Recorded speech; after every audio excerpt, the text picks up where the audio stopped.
Vous souhaitez comprendre les différents sujets que traite la presse chaque matin, madame, monsieur. Abonnez-vous à ce programme qui vous est proposé tous les matins entre 9h15 et 9h55. Oui, madame, monsieur, c'est la revue des grandes unes. Nous aidons à décrypter ces différents sujets que traite la presse locale. Et tout de suite, le résumé des principaux sujets à la une de la presse, justement, ce lundi matin. D'abord, la nouvelle expression qui parle ce matin des enseignements secondaires. Gangstérisme salarial, titre le journal. 600 enseignants camerounais vivant en Europe émargent au budget de l'État. La ministre des enseignements secondaires, Pauline Naloa-Lyonga, leur a donné 7 jours pour clarifier la situation, c'est à dire dans les colonnes de la nouvelle expression ce matin. Le journal rappelle que ces enseignants désertent ainsi leur ministère de base pour se retrouver dans d'autres ministères ou en Europe, dans des secteurs d'activité jugés plus rémunérateurs, avec souvent la complicité des proviseurs qui se chargent de signer ces prises de service et de permettre à ces enseignants de s'en aller vers d'autres secteurs d'activité et ils touchent leur salaire et les partagent avec ces proviseurs. Vous lirez cet article en page 3. C'est à la une de la nouvelle expression, édition de ce lundi matin. La nouvelle expression qui fait également l'écho de l'inhumation ce week-end à Santa dans la région du Nord-Ouest de l'ancien Premier ministre Simon Achidi Achou. Achidi Achou Forever, titre le journal. L'ancien Premier ministre a été inhumé ce week-end dans son village natal à Santa, c'est dans le département de la Mézam, dans le Nord-Ouest. Vous lirez cet article en page 3 du journal La Nouvelle Expression, parution de ce lundi matin. La Nouvelle Expression, mais aussi le quotidien Le Messager. Le Messager qui parle ce matin de Covid-Gate et de Cannes 2019, le ras-le-bol de la diaspora, ulcéré par la malgouvernance et l'inertie du régime Biya. Partisans et sympathisants du MRC ont manifesté place de la République à Paris samedi dernier. Les échos de cette manifestation de Paris s'est allé dans les colonnes de Le Messager qui est en kiosque ce matin. C'est en page 2 du journal. Le Messager évoque également l'Est Cameroun avec les deux visages de l'exploitation minière, dépossédés de leurs terres et sévrés des infrastructures sociales de base. Les populations broient du noir sous une précarité légendaire, c'est-à-dire dans les colonnes de Le Messager, parution de ce matin. Émergence paraît ce matin avec à sa une Covid-Gate, le temps des poursuites judiciaires. Le journal indique que dans la suite du rapport final de la Chambre des comptes de la Cour suprême, le gouvernement tient là les éléments pour poursuivre les responsables impliqués dans ce scandale financier dans le cadre de la gestion de cette pandémie à coronavirus au Cameroun depuis plusieurs années aujourd'hui. Vous retrouvez en kiosque ce matin également le journal Mutation, à la une de Mutation, édition de ce matin. L'Est Cameroun, le journal parle de l'Est Cameroun. L'or au noir, titre Mutation, dans sa parution de ce lundi. L'exploitation artisanale de ce minerai se poursuit en dépit d'une mesure du ministre des Mines portant suspension de cette activité. Le journal a mené son enquête dans le département de la KDI pour se rendre compte que là-bas, les Chinois tiennent tête au pouvoir public sur cette question d'exploitation artisanale de l'or, c'est à lire. L'or également, c'est à la une de l'Œil du Sahel ce matin. Le hebdomadaire parle de Figuil, plutôt Batao, la rue vers l'or. Le journal propose un reportage à ses lecteurs sur l'exploitation artisanale, une fois encore, de l'or dans cette localité de l'arrondissement de Figuil. Vous lirez cet article dans les colonnes de l'Œil du Sahel. C'est en page 5 précisément du journal. L'exploitation de l'or avec le gramme qui coûte 26 000 francs CFA. Le journal donne la parole ce matin à des orpailleurs qui travaille dans cet arrondissement de Figuil. C'est à lire ce matin dans les colonnes du hebdomadaire L'Œil du Sahel. Le Jour est en kiosque ce matin à la une du quotidien bleu. Le Jour, les nouveaux passeports sont là. Le système de production lancé le 1er juillet dernier fait ses premiers récipiendaires. Ce qu'il faut savoir, le journal vous propose un reportage sur la délivrance des premiers passeports en 48 heures par la délégation générale à la sûreté nationale. C'était en fin de semaine à Yaoundé. La production de ces passeports, c'est aussi à la une de l'hebdomadaire Intégration. Production des nouveaux passeports au Cameroun. Un deal de 131 milliards de francs CFA. Votre journal vous donne en exclusivité les détails de l'accord entre le consortium INCM Agency et la délégation générale à la sûreté nationale en exploitant un document interne et un document interne de l'imprimerie nationale et de monnaie du Portugal. Vous lirez les contours de ce contrat entre la DGSN et l'entreprise retenue pour la production de ces nouveaux passeports, c'est-à-dire dans les colonnes de intégration en kiosque ce matin. Repère parle de l'eurobond, les non-dits d'un succès.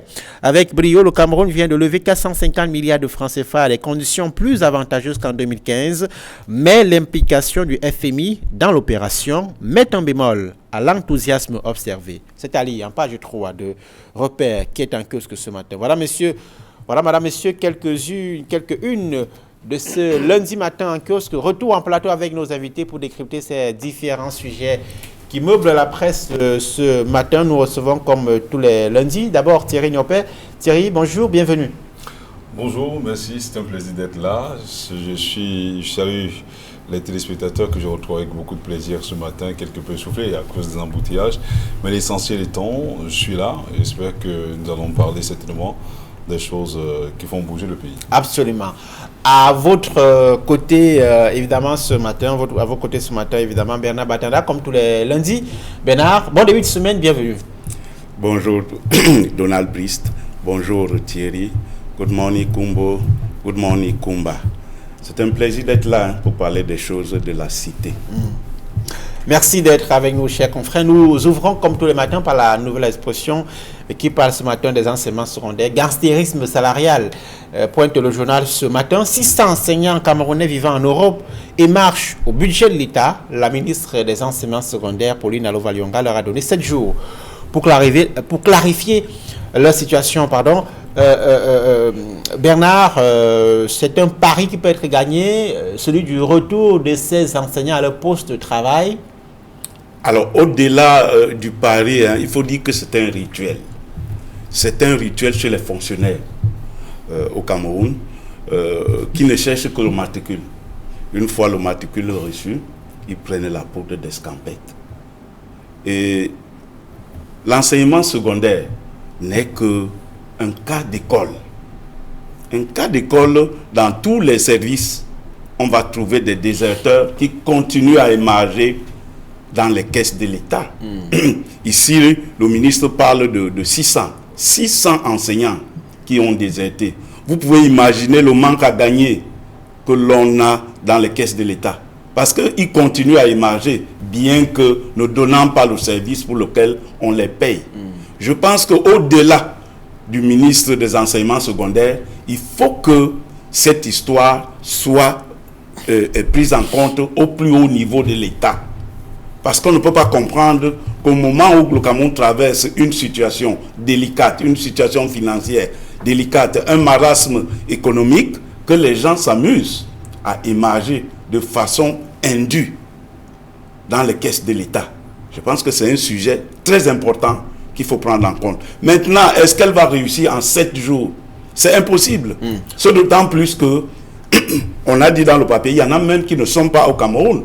Il y en a qui sont dans d'autres services, il y en a qui se sont même reconvertis dans les affaires, mais qui continuent à émarger. Nous pensons que lorsque un fonctionnaire écrit « j'ai l'honneur », il doit avoir l'honnêteté de dire que bon là, je ne peux plus travailler dans la fonction publique. Il faut qu'on affecte mon salaire à autre chose. Moi, je pense que dans une république, ce serait une bonne chose. Alors, Thierry Niopé, pour émarger ainsi pendant des années au budget de l'État sans apporter, j'allais dire, la fonction, l'activité, le travail qui est attendu de vous, il faut avoir des soutiens. Et là, la question des complicités dans l'administration publique peut être évoquée également. Oui. Avant que de répondre à cette question, Don Brice, permettez-moi de saluer avec beaucoup de déférence le ministre de la Communication, M. René Emmanuel Sadi, qui a écouté l'alerte que j'avais soulevé il y a, je crois, 2 semaines, Bernard, où je disais effectivement que la presse camerounaise est en train de languir, de se laisser mourir sous le regard complice parfois de ceux qui nous gouvernent. Parce qu'il y a beaucoup de journaux que vous lisez parfois à la revue des Grandes Lunes ici, qui ne paraissent pas réellement, donc qui se contentent seulement de mettre à l'extérieur des grandes unes, sans aucun contenu, qui ne tirent nulle part. Conséquence aussi, les imprimeries se meurent. Donc, grâce à cette sortie du ministre de la Communication, je crois qu'aujourd'hui, il y aura beaucoup plus de journaux dans les kiosques et c'est la presse camerounaise qui en sortira grandi. Maintenant, pour évoquer votre sujet, ou ce sujet qui a été posé, porté à la grande une du quotidien La Nouvelle Expression, il faut le dire avec beaucoup de véhémence, il faut le souligner avec véhémence, parce que Bernard l'a dit tout à l'heure, il s'agit effectivement de 600 employés quand même de la fonction publique, fonctionnaires, si on peut le dire ainsi, qui émagent de manière indue, je dirais même, avec, vous l'avez dit tout à l'heure, des complicités suffisamment tapies au sein même de l'appareil gouvernant. Parce que quand un fonctionnaire réussit la prouesse de continuer à émarger, ça veut dire que son supérieur hiérarchique direct, et même celui qui est au-dessus du supérieur hiérarchique direct, est dans le coup. Tous sont dans le coup. Ouais. Alors, les ramifications sont tellement importantes que, parce que quand il émarge, il ne le prend pas dans son entièreté, dans sa globalité, il le divise entre les différents maillons de la chaîne. Et ce sont ces maillons justement qu'il faudra attaquer et non ces enseignants qui sont pour l'essentiel déjà à l'extérieur. Je vous rappelle que ces 600 employés qui ont été, ces 600 fonctionnaires des enseignements secondaires qui ont été listés, pour l'essentiel, font justement partie, parce qu'il y a une enquête qui a été menée, notamment par nos services, où on a démontré qu'il y a beaucoup d'entre eux qui font justement, qui battent de macadam dans des marches en Europe pour décrire la malgouvernance, alors que justement ils font partie de ces acteurs, des acteurs de cette malgouvernance-là. Parce que quand vous émargez un salaire, quand vous touchez de l'argent de manière indue, sans pour autant rendre le service pour lequel vous avez été recruté, cela veut dire que en fait, vous faites partie de ceux, en principe, qui continuent à spolier les caisses de l'État. Et vous ne pouvez pas dire une chose de son contraire, ce qui est assez déplorable. Donc il faudrait que, Bernard l'a dit, c'est la face visible de l'iceberg. Il faudrait aller au-delà justement de ce qui est fait. Au-delà du ministère des enseignements secondaires, on en retrouve dans tous les départements ministériels de ce pays. Je vous assure, si on mène un travail vraiment sérieux là-dessus, c'est pour ça que le ministre de la fonction publique a essayé avec les différents... les émargements physiques, vous avez vu le CJPS 2, en réalité il y a eu beaucoup de programmes qui ont été expérimentés ainsi, mais il y a toujours des goulots d'étranglement des pots de banane qui sont jetés, notamment au passage de ces ministres de la fonction publique. Pourquoi? Parce que, je vous l'ai dit, la chaîne de complicité est très énorme. Donc, si on veut s'y mettre, que tout le monde s'y colle, peut-être à partir de là, c'est le budget de l'État qui sera quelque peu... en fait, donc, le surplus va permettre, pourquoi pas, d'améliorer, si tant il est, les conditions de vie des populations. Surtout que, quand bien même c'est le cas, ces conditions de vie ne sont pas nécessairement améliorées. Vous vous rappelez ce qui s'est passé avec la fameuse affaire de 180 milliards de francs CFA au moment où on croyait qu'on allait faire face à une pandémie qui décimait les populations. Les gens ont trouvé quand même des occasions, des moyens pour s'en mettre plein les poches. Alors, Bernard Batana, cette désertion en masse des enseignants rappelle la fameuse question des fonctionnaires fictifs au-delà du ministère des enseignements secondaires.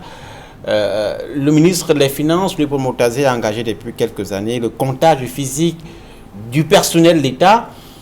On a connu Antilope à l'époque, CJPS 1, CJPS 2, des systèmes informatisés de gestion du fichier solde de l'État et de la pension. Est-ce que le gouvernement peut aller jusqu'au bout? Vous constatez que toutes ces initiatives se sont soldées par un échec, puisqu'on ne connaît pas la suite. On s'arrête au niveau de l'annonce. CJPS 1, CJPS 2, opération opération Antilope. On n'a jamais su où est-ce qu'on est arrivé. Quels sont les résultats de ces initiatives? Cela veut dire qu'il y a un problème. Il y a un problème au niveau de la gestion même du personnel dans la fonction publique. Le loup est dans la bergerie. Et chaque fois, et Thierry l'a dit tout à l'heure, chaque fois qu'on engage, on se retrouve face à des goulots d'étranglement qui font en sorte qu'on recule. Est-ce que le ministre des Finances peut vous dire, peut vous donner de façon chiffrée le résultat de ce décompte? Il a fait le point tout le long de l'année dernière. Est-ce que le ministre de la fonction publique peut vous donner de façon chiffrée? Quels en sont les résultats? Quelles sont les décisions? Quelles sont les conclusions qu'on a prises? Est-ce que ces conclusions sont implémentées sur la place publique? Puisque aujourd'hui, on constate qu'au ministère des enseignements supérieurs, au ministère des enseignements secondaires, il y a 600 fonctionnaires qui sont introuvables. Donc le problème demeure. Il ne s'agit pas seulement du ministère, il s'agit de la fonction publique en général. D'accord. Alors, je souhaite, mesdames, messieurs, que vous vous prononciez sur l'une des questions que ces désertions soulèvent. C'est le sort de cette profession enseignante. Les départs, après avoir obtenu son matricule comme enseignant, soulève aussi la question des conditions d'exercice des enseignants qui ne sont plus les plus reluisantes. Oui, là c'est toute une autre paire de manches. Hein. Il faut le souligner, Donald Boss, parce que vous rappelez que chaque premier est-ce qu'il ne faut pas traiter ces questions de fond? On revient toujours sur la condition de l'enseignant. Mais il ne s'agit pas exclusivement de la condition de l'enseignant.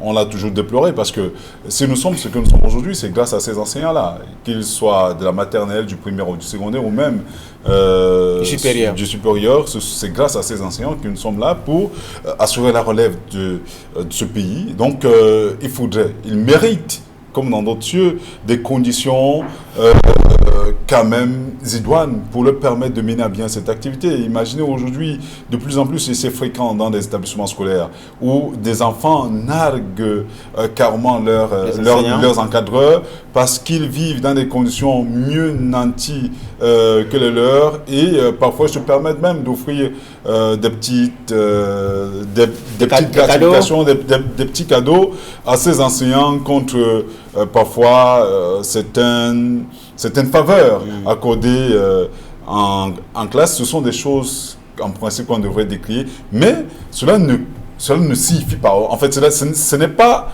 la raison pour laquelle ces enseignants devraient déserter pour aller ailleurs sous prétexte que les conditions de vie ne sont pas nécessairement idoines. Alors quand c'est le cas, démissionner simplement de la fonction publique et aller vaquer à d'autres occupations. Parce que cet argent-là, le surplus de cet argent, effectivement, pouvait aider à permettre à ceux qui ont accepté d'affronter avec stoïcisme des conditions de ce métier, de voir leurs conditions salariales, pourquoi pas améliorer. Donc, ça fait partie d'un cheval de bataille du gouvernement et j'espère qu'ils vont vraiment s'y atteler. On va passer à autre chose, madame, messieurs. Je vous propose de décrypter avec nous à présent la une de Le Messager de ce matin qui parle du Covid-Gate et de la CAN 2019. Le ras-le-bol de la diaspora, titre le quotidien Le Messager édition de ce matin, ulcéré par la malgouvernance et l'inertie du régime Biya. Partisans et sympathisants du RMRC ont manifesté place de la République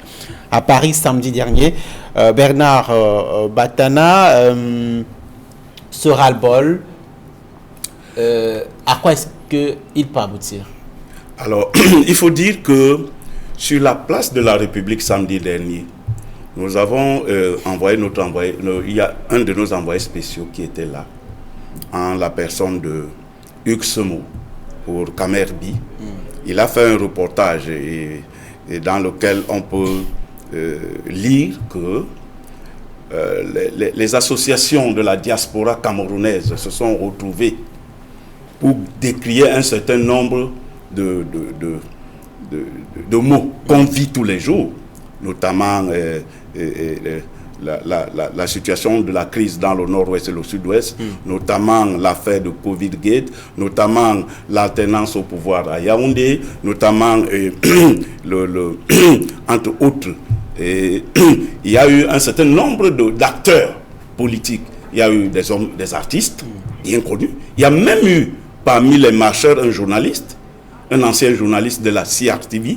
Il faut aller dans le site Camerbi pour lire cet article qui est vraiment fourni. Un ancien journaliste et des artistes.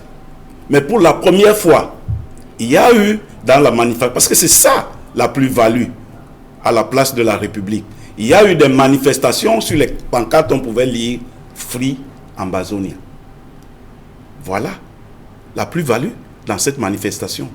Cela veut dire quoi? Cela veut dire que désormais, l'action des séparatistes n'est plus isolée au seul anglophone. Les francophones c'est une façon de reconnaître. Et ça, c'est un signal très fort. Voilà le signal que nous, on a eu de ces manifestations-là. Parce que le reste, c'est connu. Et puis, il y a une pancarte aussi qui disait « L'alternance, c'est Camto ou rien ». Voilà les faits. Voilà les faits de la place de la République à Paris le samedi 3 juin 2021. Maintenant, chacun peut tirer les conséquences qu'il veut. Chacun peut faire l'analyse. Mais sauf que nous, de notre côté, dans notre rédaction, on a pensé que la plus-value dans tout cela, c'est que les séparatistes se sont désormais alliés aux activistes camerounais qui sont dans la diaspora. Thierry Niopé, quelles sont les leçons de cette mobilisation de Paris ce week-end pour vous? Il faut dire qu'il y a plusieurs leçons qu'on pourrait tirer de cette manifestation. Je rappelle que Bernard a dit tout à l'heure, sur les pancartes, on pouvait lire. En fait, il y avait des éléments qui montraient carrément que le professeur Maurice Kamto avait des affidés de ce côté, des ouailles et des disciples, des gens effectivement qui étaient prêts à défendre sa victoire, sa prétendue victoire volée aux élections de 2018. Ils sont restés droit dans leurs bottes. Mais rappelez-vous justement qu'avant cette manifestation, le professeur Maurice Kamto, dans un tweet, avait laissé effectivement entendre à la communauté nationale et internationale que le MRC n'est en rien impliqué dans cette manifestation et que tout propos tribaliste ou tribalisant un certain nombre de faits est décrit avec la dernière énergie par le mouvement pour la renaissance du Cameroun. Ce qui est quand même surprenant, c'est que le même professeur Maurice Kamto, qui a signé au bas de son communiqué président élu, s'est pressé de féliciter justement cette marche-là à cause ou pas, ou grâce à son succès, dit-il, éclatant. Je me pose bien des questions. À quoi joue le professeur Maurice Kamto? À la fois, il est pompier et pyromane. D'où cette attitude rime à quoi? Je me pose mille et une questions. En fait, je ne fais que me poser des questions. Et cela fait partie justement de ces leçons-là. Vous avez bien vu qu'on ne peut pas dire une chose et son contraire. Et c'est ce qu'on a vu avec la sortie du professeur Maurice Kamto. Nous avons pu entendre de certains militants du MRC que le communiqué que vous citez indiquait que les manifestations devant les ambassades n'étaient pas pour le compte du MRC. Effectivement, mais il est clair que le 13 juin, ceux qui ont manifesté demandent une fois de plus que le gouvernement en place laisse le pouvoir à Maurice Kamto. Alors, il veut se désolidariser de cette manifestation sous le prétexte que le mouvement pour la renaissance du Cameroun n'a rien organisé. Cela va de soi. Cela va de soi, mais je vous rappelle également qu'au sein du corps social, au sein du corps social, il y a une opinion qui laisse croire effectivement que le MRC et la base ne forment qu'un seul clan. Je ne suis pas partisan de cette manière de voir, mais je continue à croire qu'on ne peut pas dire une chose et son contraire. Soit on soutient, soit on ne soutient pas du tout.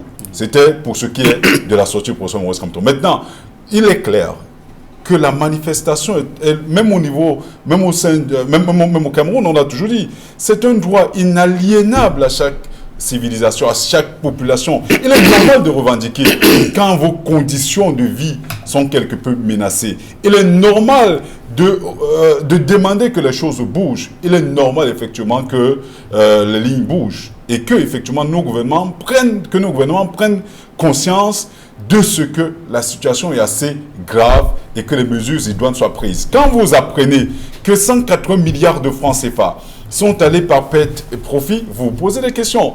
Quand vous vous rappelez effectivement que la CAN a glissé une fois, 2 fois, et qu'un probable glissement pourrait éventuellement arriver alors qu'on a déjà déboursé plus de 3 000 milliards de francs CFA pour l'organisation de cette CAN, il y a de fortes raisons de se poser des questions et pourquoi pas, cela peut entraîner le courroux de quelques Camerounais, notamment moi, et certainement plusieurs autres. Mais je continue à croire que le plus important, quand on est dans une dynamique d'évolution, il faut savoir, ça je m'adresse au gouvernement, il faut savoir capter les signaux qui viennent d'ailleurs.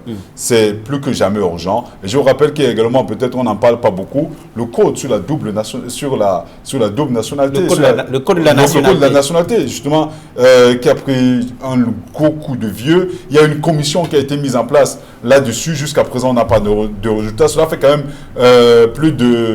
presque plus de 40 ans qu'on attend effectivement que les choses bougent à ce niveau. On est binational quand cela arrange le pouvoir, on ne l'est pas quand cela ne l'arrange pas. Il faudrait bien que toutes les cartes soient posées sur la table parce que le Cameroun perd énormément en laissant ces Camerounais qui pouvaient apporter du leur dans l'édification du pays, continuer à se pavaner ailleurs ou continuer à vendre leur intellect auprès des autres. Rappelez-vous, même sur le plan footballistique, de la fameuse affaire Mbappé. Tout le monde sait que c'est un Camerounais. C'est un prodige du football mondial. Pourtant, il aurait pu apporter quelque chose à son pays. Ils sont nombreux comme ça. C'est également le cas dans le domaine de la science. Donc, vivement que ces choses bougent, que les lignes bougent, c'est pour l'intérêt de tous les Camerounais. En 2 mots, Bernard, pour sortir de ce sujet, quelles peuvent être les retombées de cette manifestation de Paris? Alors, en 2 mots, pour revenir sur la place de la République, effectivement, il y a un militant du MRC qui était dans les rangs bien identifiés. Il a été dans la marche du 26 avril 2019. Du 26 janvier 2019, on l'avait arrêté, Wilfried. Et on l'avait arrêté, il a pu sortir. Wilfried et Kanga? Et Kanga, oui, et puis il est allé en Europe, il était dans la marche. Est-ce qu'il est venu pour le MRC ou Intuitive Personae? Maintenant, quand on revient sur la manifestation même, nous disons que c'est un acte éminemment démocratique. C'est clair. Nous avons dit sur ce plateau que il faut lire le niveau que donne le thermomètre social au lieu de chercher à casser le thermomètre. C'est-à-dire quoi? Il faut laisser les gens marcher pour voir ce que les gens pensent. On a muselé les marches au Cameroun. La conséquence, c'est que les gars s'expatrient. Ils vont s'exprimer là où il n'y a plus de liberté. Mais ce qui est essentiel, ce n'est pas tant la marche, mais le message que les marches-là véhiculent. C'est ça qui est important. Quels sont les résultats qu'on peut tirer de cette marche-là? C'est qu'il y a un ras-le-bol au sein de la communauté camerounaise de la diaspora. Ce même ras-le-bol, on le retrouve au Cameroun à l'intérieur. Ce qu'ils disent là-bas à l'extérieur, ils auraient pu dire ici. Est-ce que ces manifestations peuvent faire bouger les lignes au Cameroun? Au moins les décideurs devraient savoir que voilà ce que pense le grand peuple. Parce que si on pense que c'est le peuple qui est souverain, qu'on le laisse parler. Qu'on le laisse parler. Nous avons toujours, nous, à Camerbi, nous sommes pour les manifestations publiques. Et nous sommes pour l'encadrement de ces manifestations publiques. Ce ne sont que des avancées démocratiques. Parce que nous, on veut arbitrer, comme on dit, l'émulation démocratique dans un pays. D'accord. On va passer à autre chose, chers messieurs. Parlons de l'or. L'or qui fait tant jaser. 2 journaux en parlent ce matin, 3 journaux d'ailleurs. D'abord, Mutation qui parle de l'Est, de l'or au noir. Titre Mutation ce matin. L'exploitation artisanale de ce minerai se poursuit en dépit d'une mesure du ministre des Mines portant suspension de cette activité. L'enquête du quotidien Mutation en lit en page 7, 8 et 9 du journal. Fait un focus sur le département de la KDI dans la région de l'Est, mais aussi, vous avez à la une ce matin de l'Œil du Sahel, c'est sur votre petit écran, Batao, Figuil Batao, la ruée vers l'or. Là encore, c'est l'exploitation artisanale de l'or qui ne profite pas toujours aux populations locales. Thierry Ignopère, qui profite finalement de notre or. Oh, je saurais le dire d'emblée. Il est clair que le ministère des Mines, d'Industrie et du Développement technologique travaille davantage là-dessus. Et je vous rappelle qu'il y a également d'autres organismes qui ont été créés pour encadrer la gestion de nos ressources minières de manière assez efficiente. C'est assez regrettable de savoir quand même que les populations ne bénéficient pas. Il n'y a pas que l'or, il y a également du bois. Rappelez-vous ce qui se passe à l'Est avec l'exploitation abusive et de manière disproportionnée de l'or vert. Donc c'est assez préoccupant. Donc il faudrait que les pouvoirs publics prennent toutes les mesures qui s'imposent pour que les populations bénéficient quand même des fruits de la croissance. Parce que je vous rappelle qu'il y a un cahier de charges qui devrait être respecté par les différents opérateurs de ces circuits-là. Oui, en fait, c'est comme ça qu'on les appelle, des exploitants, que ce soit du côté du bois, du verre, de l'or, que ce soit avec le fer. Vous vous rappelez effectivement que le fer de Mbalam et de Nabeba fait actuellement l'objet de toutes les discussions au plus haut sommet de l'État. Il y a un mémorandum d'entente qui vient d'être signé entre le gouvernement du Cameroun, entreprises en conflit avec le Cameroun, avec la société Sangha Mining Development. C'est vrai qu'il y a une entreprise, notamment Sondez, qui se revendique effectivement de certains permis, mais je vous rappelle qu'entre 2006 et 2021, cela fait plus de 15 ans, et tout démontre effectivement que Sondez a été incapable de gérer effectivement le fer de Mbalam. Du côté du Congo également, tout a été démontré. En réalité, les pouvoirs publics ont commencé à comprendre que beaucoup d'exploitants sont véreux et il est plus que jamais temps de canaliser tout cela. Donc, qu'on le fasse également pour ce qui est de l'or, comme on l'a fait pour le bois, comme on est en train de le faire pour que les populations continuent de bénéficier. Parce que pour ce qui est du fer, par exemple, il y a près de 5 495 milliards de francs CFA en jeu. Donc, c'est assez important. Ce sont les populations qui seront les premiers bénéficiaires. Les ressources du sous-sol camerounais ne profitent pas aux Camerounais, ça profite à qui? En 2 mots, on sort. Les informations font état de ce que 1 gramme d'or coûte 19 000 francs. Ça fait 20 kg de cacao. Le choix est simple. L'essentiel, c'est qu'on organise le secteur. Très bien. Voilà, monsieur, merci d'avoir été avec nous ce matin pour cette première sortie de la semaine. Merci, on vous retrouvera demain lorsqu'il sera 9h15. Restez sur Equinox Télévision. Évidemment, nos programmes se poursuivent dans un instant. L'émission 10-12 le Zénith.